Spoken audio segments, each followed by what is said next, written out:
Hello বন্ধুরা, welcome back to my channel. আপনারা এখন দেখতে চলেছেন আর শুনতে চলেছেন শ্রী রামচন্দ্রের ভিডিওটা।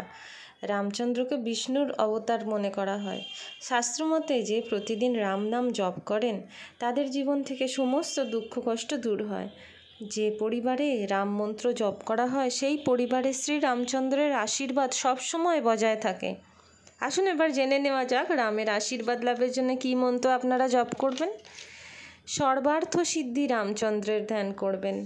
মন্ত্রটি হল ওম আপদামপ হর্তারম দাতারং সর্বসম্পাদম লোকাভিরামং শ্রীরামং ভো ভো নমাম্যহম শ্রীরামায় রামচন্দ্রায় রামভদ্রায় বেধসে রঘুনাথায় নাথায় সীতায় পতনমো।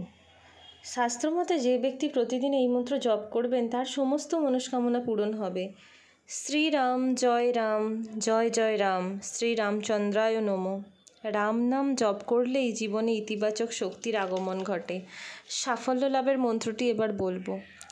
ওম রাম ওম রাম ওম রাম হিং রাম শ্রীং রাম ক্লিং রাম ফট রামায় নমঃ।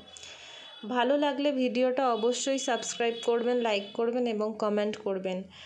আপনাদের কমেন্ট পেলে আমি আরও উৎসাহ পাই নতুন ভিডিও বানানোর জন্য।